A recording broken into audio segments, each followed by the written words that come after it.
Et on va passer sans transition à la femme, à la préservation de la fertilité féminine. Donc j'appelle les intervenants de cette session à me rejoindre. Bérangère Ducrot, Florence Scheffler, Laure Guérou-Acolas et Pierre Bondil, je ne sais pas si dans les parages. Et comme tout à l'heure, on va commencer pendant que vous montez par une vidéo.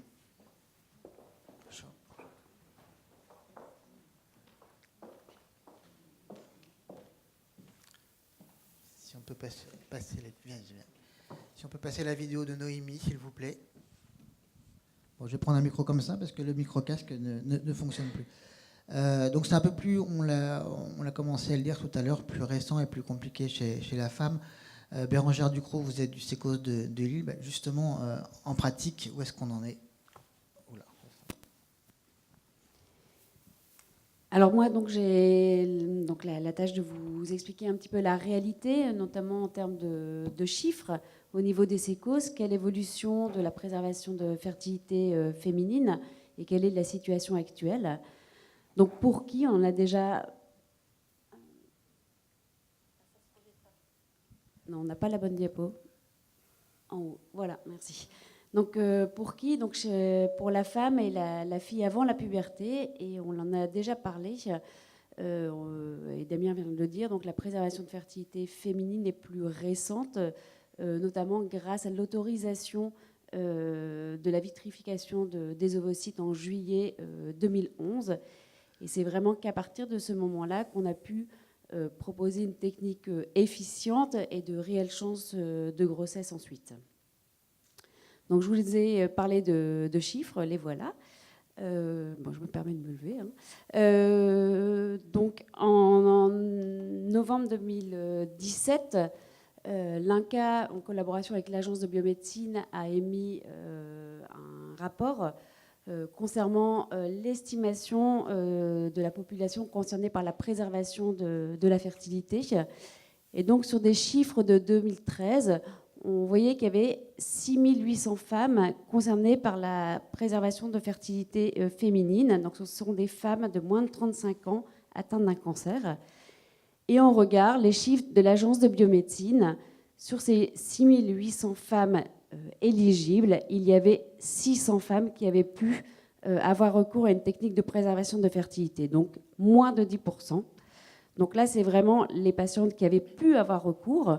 On en a parlé largement pour la préservation féminine, c'est surtout l'information finalement qui est importante. Donc je me suis basée sur les chiffres du CHU de Lille, donc les chiffres qui sont en ma possession, avec en 2015, on avait 400 femmes qui étaient éligibles à cette préservation de fertilité. Et sur ces 400 femmes au niveau de la région Nord-Pas-de-Calais, 25% de femmes avaient pu être adressées, avaient pu recevoir une information concernant la préservation de fertilité. Donc, sachant que là, on était aussi en 2013, et là, en 2015, et déjà, durant ces 2 ans, il y a eu une réelle évolution. Suite en fait à ce rapport, la Direction générale de l'offre de soins a émis une instruction, notamment à l'intention des agences régionales de santé, en leur demandant un petit peu de se secouer finalement et de faire appliquer le dernier plan cancer, et en disant maintenant, voilà, ça suffit, il faut vraiment que tous les patients aient accès de manière égalitaire sur le territoire à cette préservation de fertilité. Donc au niveau des régions, on a tous travaillé avec les agences régionales de santé, avec tous les réseaux onco. On a fait des formations. Donc là, c'est les formations que nous, on a fait au niveau de la région de Nord-Pas-de-Calais, enfin Hauts-de-France. Enfin là, c'est le réseau de Lille. Donc formation des médicaux, mais on en a parlé aussi des paramédicaux. Dans ces formations, donc il y a eu depuis 2007 5 formations par an avec à chaque fois 20 à 30 personnes. Il y a 80% d'infirmières d'annonce qui sont présentes. Et elles sont vraiment en demande, et je pense que c'est vraiment par là qu'il faudra passer. On a réussi aussi au niveau du Nord-Pas-de-Calais à faire apposer l'item de la préservation de fertilité sur les fiches de RCP. Ça permet au moment de la validation du traitement mais que les professionnels soient obligés, finalement, s'ils avaient un petit peu omis d'informer les patientes, d'y penser et de se rattraper à ce moment-là. Et puis, ça nous permet aussi de réexpliquer au niveau des professionnels les recommandations en cours. Au niveau aussi de chaque région, il y a des outils à l'intention des professionnels, à l'intention des patients, des plateformes, on en a parlé aussi, qui se sont mises en place. Donc là, il a fallu du temps, hein, c'était vraiment une action, l'action 8.1 du plan cancer, hein, qui était vraiment mise en avant. Et voilà, c'est vraiment depuis 2016-2017 que toutes les actions se sont mises en route et commencent à être efficientes voilà, depuis 1 à 2 ans. Donc des informations, voilà, des livrets spécifiques, des affiches qui sont voilà, distribuées aux associations dans les centres de traitement anticancéreux. Alors tout ça, quelle évolution? Et donc vous voyez, finalement, Eureka, depuis 2015, on voit vraiment la pente de préservation de fertilité féminine augmenter. Donc là, ce sont les chiffres disponibles de l'Agence de la biomédecine. Mais là, au niveau du CHU de Lille, on a vraiment une augmentation exponentielle. Et là, je ne vous ai pas mis le point de 2018 est ici. On a doublé par rapport à 2017. Et voilà, tout ça pour finir sur une note optimiste, hein, une note positive pour dire que, voilà, espérons dans quelques années pouvoir informer au niveau de nos centres la grande, voire 100% de toutes nos patientes. Merci. Je vous remercie.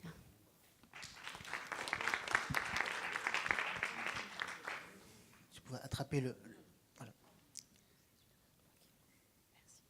Donc on a des raisons d'être optimistes. Donc qu'est-ce qu'on peut proposer à toutes ces patientes? Alors on peut donc leur proposer... Vous pouvez avancer, voilà. On peut leur proposer plusieurs techniques. La problématique chez la femme, c'est le temps, parce que la technique qu'on va proposer en priorité va être la congélation d'ovocytes. Donc globalement, on a deux grandes techniques qui sont la congélation de gamètes ou la congélation de tissu ovarien.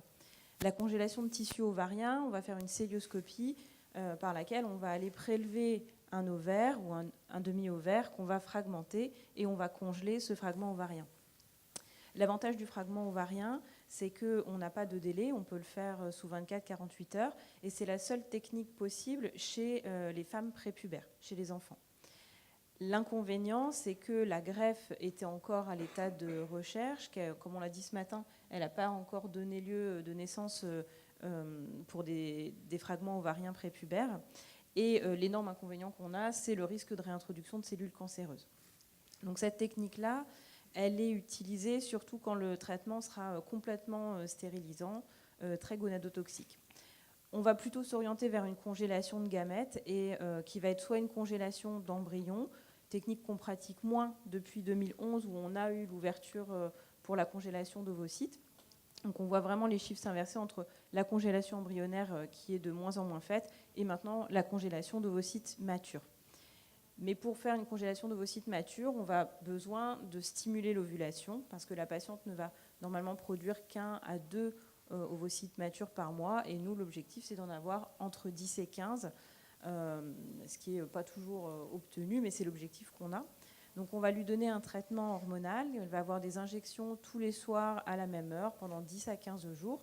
Et au bout de ce temps de traitement, on va aller faire le prélèvement d'ovocytes par voie vaginale. Donc c'est aussi un geste chirurgical comme le prélèvement d'ovaires, mais qui va être moins lourd en termes de technique. Mais on a ce problème de temps, où il faut qu'on ait au moins 10 à 15 jours pour pouvoir stimuler et aller prélever les ovocytes, et ce qui implique encore plus que chez l'homme que les patientes nous soient adressées le plus rapidement possible en vue de ce traitement. Et puis ce traitement, il n'est pas toujours possible en fonction de certaines pathologies, notamment les pathologies hormonodépendantes. Dans le cancer du sein, si jamais la tumeur n'a pas été retirée, pour l'instant, on ne stimule pas quand on n'a pas fait l'ablation de la tumeur. Donc l'autre technique qui existe, c'est la maturation in vitro, c'est-à-dire d'aller prélever des ovocytes immatures. Donc on fait une ponction d'ovocytes, on prélève ces ovocytes immatures, on les amène au laboratoire et on les fait maturer. Cette technique qui paraît prometteuse parce qu'elle nous permet de prélever immédiatement, de ne pas avoir besoin de ces traitements hormonaux, mais elle est aussi dans le domaine de la recherche. On n'a pas de grossesse dans ce cadre de congélation d'ovocytes. Il faut un personnel formé, un plateau technique. Donc ça, voilà, c'est pas du tout actuellement les techniques les plus pratiquées qui sont la congélation d'ovocytes et les fragments ovariens. Et puis on peut parler un petit peu des traitements médicamenteux. Pour l'instant, on n'a pas de traitement efficace qui sont vraiment prouvés où ça va préserver à 100% en bloquant l'ovaire et en permettant d'éviter que les ovocytes soient exposés à la chimiothérapie. Mais il y a de nombreuses recherches quand même qui sont faites pour bloquer, pour protéger ces ovocytes. Et même si après, le meilleur des traitements serait d'avoir des thérapies plus ciblées qui, du coup, n'atteignent pas les ovules. Voilà. Merci. Donc on voit que la situation est beaucoup plus complexe pour les femmes que pour l'homme, et plus récente, on l'a dit. Donc en pratique, justement, Laure Guéroult-Acolas, vous êtes de l'association Patients en réseau, avec en particulier Mon Réseau Cancer du Sein, pour le sujet qui nous préoccupe. Quelle est la réalité pour les patients? Alors, nous, sur Mon Réseau Cancer du Sein. Celui-là ne marche pas, j'ai l'impression. Voilà. En fait, la thématique de la fertilité, elle a été abordée en fait dès les premiers pas de notre réseau social, Mon Réseau Cancer du Sein, qu'on a lancé en l'été 2014, parce que finalement, ce projet, il rassemble des femmes qui sont touchées par la maladie et par le biais, je dirais, de la e-santé, de ces connexions, plutôt des femmes assez jeunes. Donc très vite, il y avait des questions sur la préservation de la fertilité, cancer et grossesse, à partir de quand je pourrais éventuellement envisager une grossesse, etc. Donc on s'est tourné très rapidement vers des spécialistes pour se faire expliquer ce que vous venez de nous expliquer, c'est-à-dire, on le voit bien, un process qui est déjà excessivement complexe. Donc il y a plusieurs choses, je pense qu'il faut rappeler pour comprendre pourquoi c'est quand même difficile l'accès à la préservation de la fertilité. C'est que pour une femme jeune, finalement, on ne s'attend pas tant que ça à ce qu'elle ait un cancer du sein. Donc il y a déjà un effet de surprise pour une femme qui a moins de 50 ans. Et il y a déjà derrière, pour certaines de ces jeunes femmes, un retard au diagnostic de leur maladie de cancer du sein. La deuxième problématique, c'est qu'en même temps qu'il y a souvent une urgence à démarrer des traitements, parce que la maladie est complexe et souvent agressive à cet âge-là, on va plus ou moins penser à cette question de préservation de la fertilité avant de démarrer les traitements. Et on voit bien que c'est compliqué à mettre en œuvre. Il y a d'ailleurs des processus extrêmement efficaces d'urgence, d'accès, avec des consultations spécifiques pour accueillir en urgence ces jeunes femmes, mais c'est très difficile à vivre.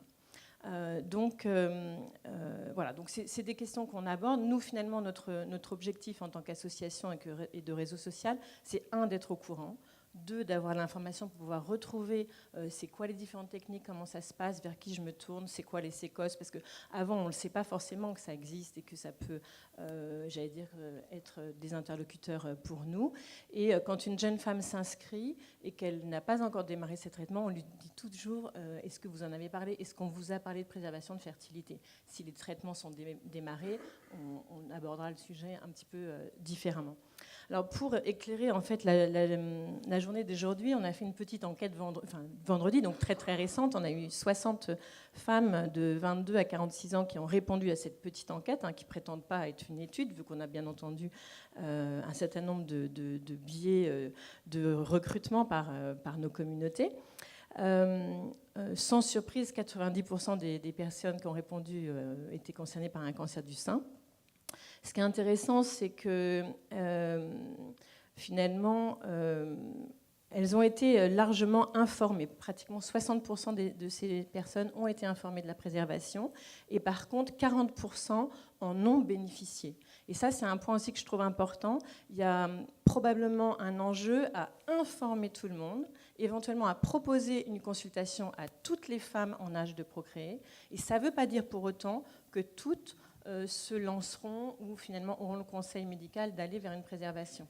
Mais il y a une vraie demande des femmes, par contre, pour éviter, je vous lirai 2-3 verbatims, finalement une frustration qui peut être majeure de ne pas avoir pu la possibilité de cette préservation, de peut-être aller vers au moins cette étape de consultation spécialisée pour toutes les femmes en âge de procréer.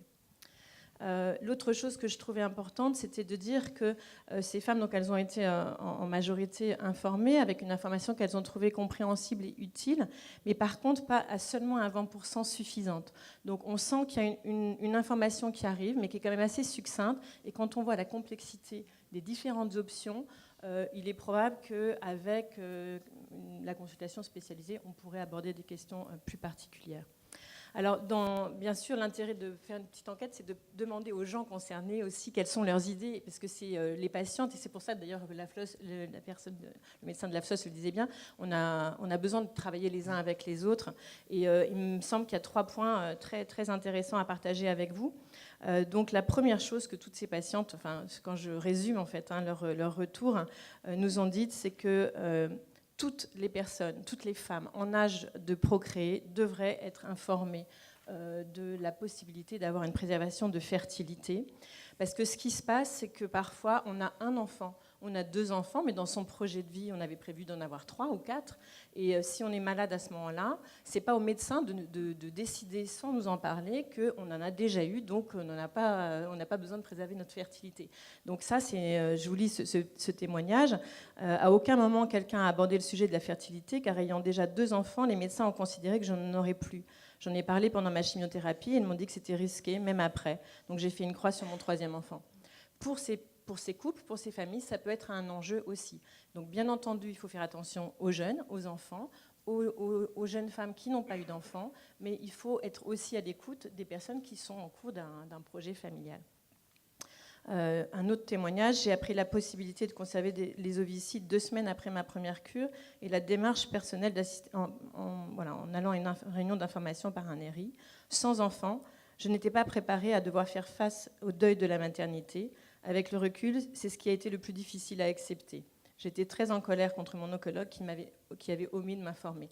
Donc même si, par exemple, pour une jeune femme qui n'a pas eu d'enfant et avec les traitements d'un cancer du sein, ça ne sera pas forcément possible d'avoir un projet d'enfant, c'est extrêmement important d'avoir la possibilité d'en parler et d'être accompagnée dans ce deuil de la maternité et d'une potentielle fertilité, je dirais, en parallèle à la maladie cancer. Donc pour en revenir à ces recommandations, donc en parler à toutes les femmes, et ce qu'elle disait tout simplement, c'est pourquoi ça ne serait pas intégré dans le processus d'annonce, en fait, que cette question soit abordée avec toutes les femmes non ménopausées. La deuxième chose, c'est d'être aussi plus précis dans les informations, notamment de comment on peut envisager dans les délais pour pouvoir... Ce qui est intéressant dans cette consultation, c'est de pouvoir se projeter dans l'avenir, dans l'après-traitement. Donc ça veut dire quoi, à peu près, en termes de délai? Et puis, l'autre chose, c'est aussi l'occasion de dire que nous, par exemple, la plupart des bébés qui sont nés après cancer sur mon réseau cancer du sein, ils sont nés, j'allais dire, tout seuls. C'est-à-dire que parfois, on fait une préservation, mais pour autant, la nature fait bien les choses. Et si tant est que la sexualité soit de bonne qualité, et on en parlera tout à l'heure, finalement, il y a des jeunes couples qui se retrouvent avec des grossesses naturelles. Et c'est super. Et donc, c'est l'occasion de parler de l'étude féerique qui a été lancée avec les Sentinelles et l'Institut Curie, pour justement qu'on ait une meilleure connaissance de la fertilité des femmes, qu'elles aient ou pas un cancer du sein, en fonction du type de contraception, etc. Donc cette question de la fertilité de la femme et de l'impact d'un cancer éventuellement, elle est même, je dirais, à aborder de façon plus large. Voilà. Et cette étude, elle est toujours en cours. En fait, il y a déjà beaucoup de femmes qui se sont inscrites. On peut s'inscrire donc si on est concerné par un cancer ou si on n'est pas concerné. C'est vraiment l'intérêt de connaître finalement la fertilité des femmes en général et l'impact des traitements d'un cancer sur les femmes. Et donc, elle est toujours en cours de recrutement. Voilà. Donc, je l'ai partagée sur notre page Facebook aujourd'hui, justement, puisqu'on parle de tous ces thèmes. Tu peux garder le micro, comme ça on va échanger. On voit que la question de l'information reste la première, notamment dans le cas du dispositif d'annonce. On aurait pu le dire d'ailleurs aussi pour les hommes, l'intégration de cette question de la fertilité dans le dispositif d'annonce. Est-ce que c'est quelque chose qui est prévu, qui a été évoqué, qui est dans les tuyaux? Je pense que c'est Nathalie Glabouret qui va pouvoir répondre à cette remarque. C'est fait. Ça paraît toujours trop long, mais dans le cadre de la refonte du dispositif d'annonce, c'est tout récent. C'est intégré. Voilà, donc ça date il y a à peine un mois que ce soit concrètement fait, même si c'était déjà dans les tuyaux bien avant. Je crois qu'en fait, l'objectif, c'est ce que vous avez peut-être dit à la fin, c'est de délivrer une information. L'information, elle va être adaptée, parce que l'information, elle peut être, il n'y a pas lieu de s'inquiéter d'eux. Mais je crois que ça doit être dit aussi. Voilà. Et puis d'intégrer aussi la notion de ce qui est entre le possible et la recherche. Le possible et la recherche, justement. Ah, Catherine Poirot. Je voulais effectivement juste rebondir sur ce que disait Nathalie, et quelque chose d'extrêmement important. C'est vrai que pour une femme, et pour un homme d'ailleurs, c'est la même chose. Chimiothérapie ne veut pas dire forcément stérilité au bout du compte. Donc ça, effectivement, je pense que c'est vraiment important qu'on voit les patients et les patientes. Mais il n'y a pas un systématisme à faire forcément une préservation de fertilité dans certains cas. Oui. Donc ça explique, je pense en partie, peut-être pas en totalité, la discordance entre le chiffre de 6800 et le chiffre de 600 femmes qui ont bénéficié d'une préservation de fertilité. Je veux préciser une chose. Par exemple, si on prend un problème concret, une leucémie aiguë lymphoblastique chez la femme, s'il n'y a pas de greffe de moelle, dans un délai de 2 ans, elle retrouve des cycles normaux. Il n'y a aucune raison de faire une préservation. On l'explique, il faut l'expliquer à la femme. Il n'y a pas de justification à prélever des ovocytes ou congeler un ovaire dans cette situation. En revanche, si derrière, on est contraint de faire une greffe de moelle après une rechute, là, il faudra faire une préservation. La maladie de Hodgkin chez la femme, avec les chimiothérapies que nous utilisons, inhibe très peu les possibilités de faire d'avoir une maternité après. En revanche, chez l'homme, il y a une stérilité qui est très fréquente. Donc ça dépend du sexe, ça dépend des types de chimiothérapie, et il y a des problèmes qui sont actuellement encore en discussion. Je voudrais quand même un tout petit peu, si je puis me permettre, Jean-Paul, il y a l'âge, comme dit, qu'il faut prendre en compte. Et prendre en compte ce qu'avait d'ailleurs reporté notre précédente présidente de l'Institut, c'est on ne sait pas toujours si quelque chose ne va pas flamber. Donc quand tu dis on ne prévoit pas de greffe, quelquefois, malheureusement, dans certaines situations, ça peut arriver. Et c'est vrai que plus on peut arriver avant tout traitement, mieux c'est. Donc on voit que ce n'est pas simple. Tout ça n'est pas simple dans les décisions à mettre dans la balance. Et puis je pense que ce qu'on voit aussi, c'est qu'il y a une chimiosensibilité des patientes. On a des patientes qui ont eu 4 cures d'ABVD où on se dit on n'a rien fait parce que voilà.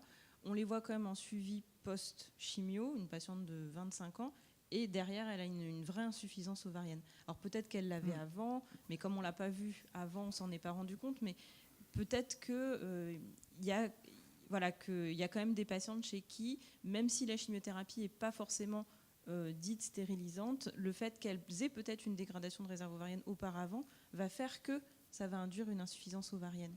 Et ça, c'est important d'avoir quand même un bilan avant chimio et de les suivre après aussi. Parce que ça, c'est vraiment important d'avoir ce suivi post-chimiothérapie. Et aussi parce que dans le suivi post-chimiothérapie, on va leur redonner des informations qu'on a données au moment de la consulte de préserve, mais qu'elles ne vont pas entendre parce qu'à la fois, on est dans l'annonce, on est dans plein d'autres informations, et reparler de quelle sera leur fertilité après, quelles seront les possibilités de grossesse, en fonction de la chimio, est-ce qu'il y aura un bilan préconceptionnel à faire. Je pense que vraiment cette consulte de suivi post-chimiothérapie est vraiment importante parce qu'on va apporter d'autres informations, que ce soit chez l'homme ou chez la femme d'ailleurs. Pardon, excusez-moi. Oui, moi je voulais rebondir sur le fait qu'il vaut mieux, ce que disait Nathalie, il vaut mieux congeler avant toute chimiothérapie, ce qui n'est pas forcément le cas. Parce que là, nous, notre série de greffes d'ovaires, en fait, on est en train de montrer que le fait qu'il y ait une chimiothérapie avant n'altère pas les résultats de la greffe d'ovaire. Et contrairement, effectivement, on a peu de données dans la littérature qui montrent les résultats de la greffe d'ovaire chez des patientes qui ont eu des chimiothérapies avant la conservation d'ovaires. Nous, on a une grosse série de patientes qui ont eu de la chimiothérapie avant la conservation d'ovaires et donc qui ont bénéficié d'une greffe d'ovaire. Et en fait, les résultats sont exactement comparables à ce qu'il y a dans la littérature. Donc c'est le fait que des patientes aient déjà eu de la chimiothérapie. Alors c'est vrai que si la chimiothérapie est proche, la congélation d'ovocytes matures n'est pas recommandée, même contre-indiquée. Par contre, la congélation d'ovaires, quand la patiente a une chimiothérapie et va avoir une chimiothérapie extrêmement gonadotoxique, ça c'est une vraie indication aussi de cette technique de préservation de fertilité. Donc je pense que dans les différentes techniques de préservation de fertilité, puis il faudra m'arrêter parce que je suis bavarde là-dessus, Je pense qu'il ne faut pas opposer la congélation d'ovocytes, la congélation d'ovaires. Je pense que vraiment, il y a des indications pour chacune des techniques. Et c'est peut-être un petit peu une chance qu'on ait justement à notre disposition plusieurs techniques pour au mieux adapter la technique qui convient à la patiente et pas faire quelque chose de systématique qui n'a pas forcément de sens. Moi, je voulais juste rajouter un point pour rebondir sur ce que vous venez de dire. C'est qu'on voit bien que malgré tout, les réponses, elles vont être assez spécifiques au type de maladie. Et donc, pour nous, associations, on a vu avec Laurette Fugain, avec France Lymphoma Espoir, il y a des réponses à apporter pour, on va dire, les maladies, les groupes de maladies qu'on accompagne, avec des réponses qui vont être probablement un peu différentes dans les recommandations, dans les informations apportées. Dans le cancer du sein notamment, il y a la chimiothérapie, certes, mais il y a aussi toute l'hormonothérapie. Et donc la question, elle est aussi de à quel âge je tombe malade, pendant combien de temps entre la chimio et l'hormono, je vais être quand même bloquée dans un projet de grossesse. Et du coup, cette préservation de fertilité, elle est importante pour ne serait-ce que déjà psychologiquement me laisser une porte ouverte, parce que peut-être que dans 5 ans, j'allais dire avec l'âge qui aura avancé et les traitements, ma capacité à tomber enceinte, elle peut dégringoler. Elle peut ne pas dégringoler, mais elle peut dégringoler. Donc c'est aussi cette réalité-là qu'il faut accompagner, et ça participe vraiment à soutenir les patientes jeunes quand elles font face à un cancer du sein notamment. Deuxième rang. Voilà. Vous avez parlé d'être accompagné dans ce deuil. Vous pensez être accompagné par qui ? Là, en l'occurrence, dans notre petite enquête, les 3 professionnels qui ont abordé la question de fertilité avec les patientes qui ont été informées, c'était en premier lieu l'oncologue, sinon le chirurgien ou la gynécologue. Donc c'est ces 3 professionnels-là qui, au départ de cette question sur la fertilité des femmes, ont répondu. Maintenant, sur l'accompagnement, on peut imaginer que ce soit le spécialiste de la fertilité qui puisse vraiment aborder ces questions. Et dans les témoignages des femmes, il y avait 2 professionnels qui ressortaient, qui étaient la sage-femme du centre spécialisé, qui peut être quelqu'un avec qui je vais être peut-être plus à l'aise de parler d'un certain nombre de choses, et puis bien sûr le psycho-oncologue. Moi, je voudrais rebondir sur ce qui a été dit sur les traitements, la toxicité. Est-ce que l'on pratique ou pas systématiquement une conservation d'ovocytes ou pas? C'est un peu ce qui a été indiqué. Il faut que la technique de préservation de la fertilité soit une technique personnalisée. Ce qui veut dire qu'on peut donner des éléments généraux en ce qui concerne les techniques, mais la mise en œuvre pratique, elle sera dépendante de chacun des patients et des patientes. Parce qu'effectivement, même si certaines chimiothérapies ne sont pas gonadotoxiques, si la patiente n'a qu'un seul ovaire et qu'elle a eu d'autres types d'antécédents, elle n'aura pas forcément la même fertilité après les traitements avec 4-ABVD par rapport à une patiente qui sera beaucoup plus jeune, qui n'aura pas d'antécédents ovariens particuliers. Donc on ne peut pas créer de grandes généralités, mais avant tout, l'information est fondamentale. Les points essentiels que vous avez dit, et c'est vraiment très bien, c'est l'âge de la patiente, le report de la grossesse, parce que finalement, on va peut-être proposer une procédure de préservation de la fertilité par rapport à cette possibilité-là, alors qu'à une autre patiente, on ne la proposera pas. Donc il ne faut pas être effectivement systématique. Dans cette catégorie-là, je ne propose pas. Dans cette catégorie-là, je vais proposer, parce que maintenant, on voit bien qu'on évolue plutôt vers une adaptation de la technique et des techniques à chaque patient, une combinaison des techniques, c'est ce qu'a dit Catherine, c'est-à-dire que on parle de la conservation ovocytaire, ça ne fait pas tout, parce que quand on a un seul ovocyte conservé, je regrette, je ne pense pas qu'on puisse préserver la fertilité de la patiente, sauf si on a vraiment la chance d'avoir le seul ovocyte adapté qui va être utilisé, qui va nous donner une grossesse. On fera un case report dans une grande revue, mais en tout cas, ça ne sera pas applicable pour toutes les patientes. Donc ça, c'est vraiment la combinaison des techniques et le suivi des patients. C'est-à-dire que derrière, on peut envisager, comme il a été indiqué, de proposer des procédures de préservation de la fertilité, et même des enfants traités sans procédure doivent être suivis. Parce que comme il y a des reports à la conception d'un premier enfant, l'âge de la conception de la première grossesse, bien peut-être que historiquement, les séries qui indiquaient que dans tel type de traitement, il y avait des grossesses spontanées sans aucune difficulté. Si les patientes ont conçu peut-être à 22, 23 ans, mais si elles vont vouloir concevoir à 30, 31 ans, eh bien peut-être que dans ce cadre-là, ou plus, eh bien elles n'arriveront pas à concevoir. Donc ce qui était applicable par rapport à ce qui existait antérieurement doit être modulé par rapport à l'évolution de notre société et de l'âge au projet du premier enfant. Juste aussi pour renforcer un point, on a vu que pour un homme, préserver la fertilité, ça consiste en une masturbation dans un petit box. Quand ça marche. Quand ça marche. Mais ce que je veux dire, c'est relativement simple et a priori pas douloureux. On voit que pour les femmes, c'est quand même pas évident. C'est un acte, ça fait peur en fait. Il faut faire des choses, c'est un acte chirurgical, il y a des risques. Et là aussi, cette période-là, les femmes disent qu'elles ont besoin d'être un peu mieux accompagnées parce qu'elles se retrouvent sur les mêmes bancs que d'autres qui viennent pour un processus de PMA divers. Et on leur annonce un cancer et elles sont là et c'est quand même très difficile. Et c'est important aussi dans les équipes, de vos équipes spécialisées, d'être attentifs à ce désarroi profond. Les autres viennent parfois vraiment avec beaucoup de joie et d'espérance pour ce projet. Pour elles, c'est vraiment pour préserver quelque chose dans l'avenir, mais c'est quand même très très difficile à vivre dans ces jours-là. Catherine Poirot. Oui, non, moi je voulais et effectivement réinsister sur des points. C'est vrai que catégoriser les choses, c'est pas bien.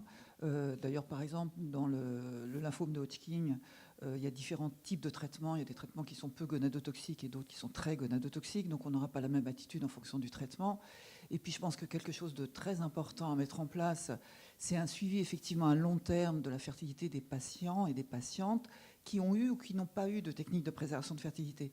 Et un suivi vraiment à long terme, à la limite un suivi jusqu'à 50 ans, l'âge classique de la ménopause chez la femme, pour voir si justement, parce que le fait d'avoir un enfant c'est bien, mais est-ce que ces femmes ont eu le temps et la capacité aussi d'avoir le projet familial qu'elles souhaitaient au départ? Donc c'est pas en arrêtant un suivi à 30 ans ou un suivi à 40 ans qu'on aura cette réponse-là. Donc il faut vraiment aller jusqu'au bout des choses. Alors, il y avait une main levée derrière à droite. Non, ça a été répondu depuis. Alors Étienne Seigneur. Bonjour. Je ne vous ai pas entendu parler beaucoup des conjoints. Oui, pardon. Psychiatre et pédopsychiatre à l'Institut Curie. Je ne vous ai pas entendu parler beaucoup des conjoints. Du coup, je me demandais si c'était une question de la femme ou du couple, et dans votre expérience, de savoir si celles qui en ont, bien sûr, viennent avec leur conjoint ou pas, et dans quelle mesure ceux-ci peuvent être source d'aide ou au contraire d'injonctions, voire de pression qui peuvent aussi rendre problématique. Enfin, moi, j'ai souvenir aussi de femmes qui disent être vraiment aussi en difficulté avec toutes les pressions dans un sens ou dans un autre qu'elles peuvent subir de leur entourage au sens large. De votre expérience au SECOS d'abord. Alors nous, c'est vrai qu'on demande à ce qu'elles soient accompagnées, qu'elles viennent quand même avec quelqu'un, leur conjoint, leur sœur, quelqu'un, parce qu'effectivement c'est une consultation, ce qu'on a dit, longue, d'une heure à 1h30. Donc il y a tellement d'informations, on demande qu'elles soient quand même accompagnées dans tout ça pour que chacun entende des choses. Voilà. Après, nous, on n'a pas eu trop de pression dans le sens de ne pas le faire, de conjoints qui diraient non. On a plutôt un encouragement, donc oui, on le fait parce qu'on ne sait pas, même si c'est effectivement un couple qui a déjà 2 enfants, se dire on ne sait pas, donc on préserve. On est plutôt quand les conjoints sont présents, dans un accompagnement de la démarche et dans un soutien de la patiente.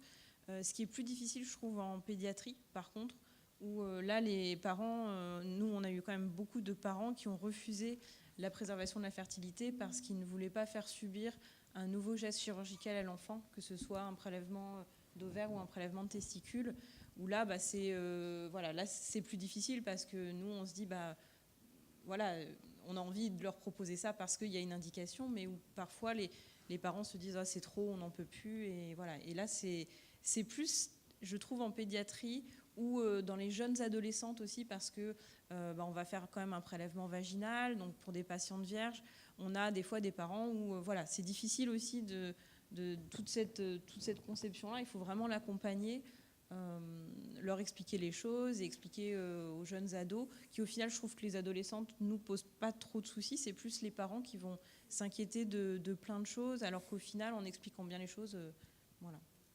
Je sais pas, toi, de ton côté, chez les garçons. Oui, c'est pareil. Je pense qu'il faut aussi dédramatiser. On peut refuser. On n'est pas culpabiliser non plus les patients et les conjoints. Et voilà, en général, c'est vrai que les couples arrivent en respectant vraiment l'autre et en accompagnant de manière souvent assez soutenue le conjoint. Donc, c'est l'expérience. Moi, tout ce que je peux répondre, c'est que les situations des femmes sont variées. Il y a des femmes qui tombent malades, elles sont célibataires ou elles sont en couple, mais sans forcément être engagées dans un projet encore très familial, par exemple. Il y a d'autres qui sont malades alors qu'elles ont déjà des enfants ou qu'elles sont très bien installées dans leur couple et qu'elles souhaitent avancer ensemble. Par contre, je dirais que du coup, la préservation, elle va être pensée un peu différemment. C'est-à-dire, elle va être pensée pour moi en tant que femme ou pour l'avenir du couple. Cependant, en ayant échangé avec des soignants, pour le coup, il y avait aussi cette alerte qui était de dire on préserve pour dans quelques temps, voire un temps certain. L'avenir du couple n'est pas forcément inscrit dans le marbre à ce moment-là, et la maladie peut fragiliser quand même la relation. Et donc, il y avait un petit peu une alerte sur le fait que ça peut être important de préserver la fertilité de la femme et de ne pas aller forcément vers des embryons, par exemple, qui sont gérés tout à fait différemment. Mais je crois que c'est vraiment important de poser les bonnes questions ou d'informer le couple sur les tenants et aboutissants de ces risques-là, parce que ça peut être très douloureux aussi en fonction de l'histoire de vie des gens. Et en général, la femme, à ces moments-là, ne l'entend pas. Le fait d'une séparation potentielle, en général, ce n'est pas entendable. Elle est là, soutenue par son conjoint. Elle n'imagine même pas qu'un jour, il puisse y avoir séparation. Et c'est souvent plus les conjoints qui poussent en disant « mais oui, vous avez raison, il faut que… » Est-ce qu'on peut envisager, par exemple, une préservation des ovocytes et éventuellement d'embryons en parallèle? C'est rarement fait. On privilégie au maximum les ovocytes, bien sûr. Et dans toutes ces techniques qui s'améliorent avec le temps, quelles sont les perspectives à moyen terme, dans quelques années, soit de nouvelles techniques, soit de techniques qui sont plus prometteuses que d'autres, pour donner un maximum de chance à ces femmes? On est, je pense qu'en vitrification d'ovocytes, on est déjà, peut-être améliorer notre technique, mais là, on est déjà, je pense, au optimum. Après, ce serait plus effectivement sur le tissu, sur le cortex, effectivement, avec l'avenir. Il y a eu déjà quelques greffes, quelques naissances, et je pense que c'est plus là-dessus qu'il faut miser, en mixant effectivement les techniques, comme disait. Et adapter vraiment à chaque cas la technique. Donc c'est plus de la meilleure information, encore une fois, qui revient sur le sujet. Catherine Poirot. Par rapport, alors je suis d'accord pour l'information, ça c'est essentiel. Par rapport au progrès, effectivement, moi je vous laisse la paternité de ce que vous venez de dire sur l'ovocyte. C'est vrai que on n'est peut-être pas forcément arrivé au bout des choses. Peut-être qu'on peut encore s'améliorer. Mais pour le tissu ovarien, c'est vrai qu'on a des premiers résultats en termes de naissance qui sont tout à fait satisfaisants. Mais ce qu'il faut voir dans le tissu ovarien, c'est que c'est finalement une greffe d'organes. Et cet organe fonctionne pendant plusieurs années. Donc on n'a pas encore des données suffisantes pour avoir une vraie efficacité de la technique. C'est-à-dire que déjà actuellement, le pourcentage de patientes qui ont bénéficié d'une congélation d'ovaires et d'une greffe d'ovaires et qui ont eu au moins un enfant est quand même de l'ordre de 30%, ce qui n'est pas tout à fait négligeable. Mais ce qu'il faut voir, c'est que parmi les 30% de ces patientes qui ont déjà eu des enfants et les 70% de patientes qui n'en ont pas eu, il y a encore un pourcentage de patientes qui ont encore des greffons fonctionnels. Donc ils sont encore en capacité d'avoir des enfants. Donc on ne sait pas tout encore sur l'utilisation du tissu. Et c'est vrai que pour le tissu, il y a une problématique qui est pour les patientes leucémiques où il y a un risque éventuel, il y a d'autres pathologies aussi, mais c'est vrai que la leucémie, c'est une des pathologies les plus fréquentes en préservation de fertilité, où il y a un risque éventuellement de réintroduire la leucémie lors d'une greffe d'ovaire. Donc là, il y a différentes études en cours. Il y a la recherche de maladies résiduelles à l'intérieur des fragments d'ovaires, et je profite de remercier l'association Laurette Fugain qui nous aide dans ce domaine. Il y a aussi toute la possibilité de faire des ovaires artificiels de cultiver les follicules in vitro. Enfin, voilà, il y a un potentiel énorme parce qu'on congèle un tissu, on congèle un organe, et c'est vrai que l'ovaire, je trouve, est quelque chose d'extraordinaire. Un organe qui a une plasticité extrêmement importante et intéressante. Des questions, des remarques, n'hésitez pas.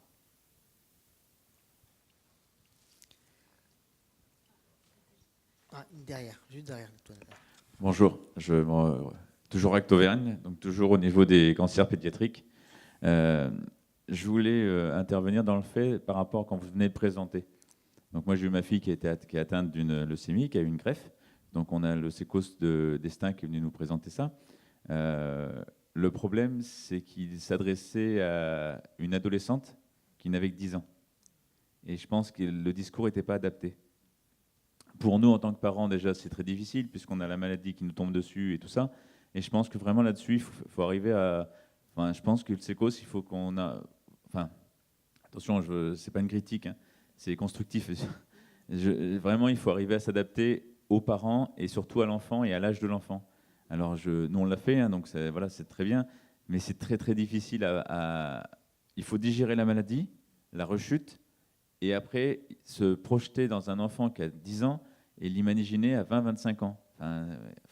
Avec la maladie et tout ça, donc c'est vraiment ça, je pense qu'il faut... alors, pour des adultes, le dire, les gens sont adultes, donc dans leur tête, déjà, ils ont des choses, ils ont une analyse. Pour un enfant de 10 ans, vous lui parlez d'avoir un enfant, c'est comme... on lui parle de la Lune, quoi. Hein. Enfin, voilà, c'était vraiment ça. Enfin, je pense que là-dessus, il faut arriver à... Je ne dis pas que vous n'y arrivez pas, attention. Hein, je dis juste le vécu qu'on a eu. Et je pense que vraiment, au niveau pédiatrique, il faut vraiment... moi, j'ai encore vu une maman la semaine dernière, il y a 15 jours, qui est venue nous voir. Elle a un enfant qui a 9 ans, une leucémie myéloblastique. Donc, elle part aussi sur une greffe. J'ai des amis à elle qui sont venus me voir pour me dire, mais est-ce que tu peux essayer de l'aider ? C'est vraiment parce que c'est deux chocs énormes, quoi. La maladie plus derrière et avec tout ce que ça engendre derrière. Donc c'est vraiment, je pense, arriver alors, je ne sais pas s'il pourrait y avoir comme un livre. Vous savez, sur les leucémies, il y a eu des livres qui ont été faits, adaptés aux enfants. Et bien peut-être arriver à faire le petit livre du sécos, de la fertilité, pour expliquer. Voilà, c'est amener un plus, parce que voilà, un adulte, il y a des choses qu'il entend. Un enfant, c'est encore plus difficile à lui faire comprendre des choses, quoi. Je crois qu'il y a déjà une première réponse. Allez-y. Oui, il y a juste aussi qu'on manque cruellement de temps de psychologues dans les structures, et que malheureusement, dans les structures, c'est pas forcément ce qui est le plus rentable. Et donc voilà, donc c'est vrai qu'on est... Voilà, je pense que que ce soit dans le privé, dans le public, c'est exactement pareil. Et voilà, donc... L'association Laurette Fugain, justement, a été interpellée. Oui, pour répondre à votre question, je suis également la maman d'une jeune fille qui a eu une leucémie à l'âge de 15 ans. Et donc quand j'ai rejoint l'association, l'idée était de dire qu'est-ce que l'on peut faire pour compléter les dispositifs qui existent. Donc effectivement, on s'est rendu compte qu'il y avait un certain nombre de brochures d'information qui existaient pour les adultes. Je crois que l'année dernière, il y a des brochures qui ont été faites, que vous avez présentées tout à l'heure, pour les adolescents, notamment dans les services AJA. Et donc là, avec l'association Laurette Fugain, on a soutenu un projet qui est à l'initiative de l'hôpital Robert Debré, qui a permis de réaliser 3 petits livrets qui, on peut vous le dire, en avant-première, viennent de voir le jour de façon officielle, puisqu'on va les diffuser au printemps. Le premier, c'est le livre de Petit Panda, qui permet d'expliquer la préservation de fertilité aux tout petits, dès l'âge de 2 ans, pour les 2-5 ans. Voilà, d'expliquer avec des mots simples et adaptés. C'est le fruit d'un travail clinique de 3 ans mené par l'équipe de Robert Debré, et qui est complété par 2 autres ouvrages. L'un pour les petites filles de 6 à 9 ans, le livre de Léa, et l'autre pour les petits garçons de 6 à 9 ans, le livre de Tim. Voilà, donc effectivement, pour les tout petits, on n'a pas différencié le sexe. On se sert d'un personnage qui est un petit panda, et avec l'idée, dans l'avenir, de compléter ce dispositif avec quelque chose qui sera adapté aux préadolescents, donc l'âge de votre fille, pour les 9-12 ans. Voilà, puisqu'il faut, effectivement, ce qui nous a semblé très important, c'est que pour chaque tranche d'âge, il fallait qu'il y ait quelque chose. Alors ces petits livrets, ce ne sont pas des livrets qu'on va laisser dans la chambre des enfants, qu'on ne va pas laisser aux familles. C'est vraiment l'équipe soignante qui va s'en servir comme d'un outil pédagogique, que ce soit le médecin hématologue, que ce soit l'infirmière coordinatrice ou l'infirmière d'annonce, que ce soit la psychologue du service, qui va présenter ce livret aux enfants. Ce sont des livres qui ont été en fait adaptés à l'hématologie, c'est-à-dire qu'en fait ils sont entièrement plastifiés pour pouvoir être réutilisés. Ils sont laissés dans la chambre, seront laissés dans la chambre de l'enfant et ensuite ils serviront à d'autres enfants par la suite. Merci. Et puis en complément, parce que je ne sais pas s'il y a les représentants de la revue Rose qui va également sortir des petits guides d'information, mais qui va être mis directement dans leur journal, alors destiné aux jeunes adultes, mais de manière plus générale aussi aux enfants, pour avoir une information. Voilà. Donc il y a des livrets qui sont faits des livrets qui ont été faits par la Ligue nationale contre le cancer. Ça a été l'un des tout premiers livrets, c'est le Sécos, c'est quoi? C'était destiné aux adolescents qui devaient bénéficier d'une préservation de la fertilité, une congélation de spermatozoïdes. Et puis ensuite, différentes associations se sont intéressées à la thématique et récemment, la Ligue a ressorti à nouveau des guides pour les jeunes adolescents et c'est bien que l'association Laurette Fugain complète sur les enfants. Voilà. Bonjour, donc moi c'est Laurence Meyer de la Fondation ARC pour la recherche sur le cancer. Et effectivement, on travaille avec Rose sur l'édition d'un document d'information fertilité, sur comment avoir un enfant après la maladie, qui sera destiné donc aux hommes, aux femmes. On essaye en fait d'avoir un regard aussi bien pour les adultes que pour les enfants et les adolescents. Voilà, on travaille actuellement sur le contenu avec différents intervenants qui ont pris la parole aujourd'hui et cet après-midi. Donc voilà, je suis avec Céline Dufranc et Béatrice Laurent et le projet devrait voir le jour d'ici le printemps. Voilà. Merci.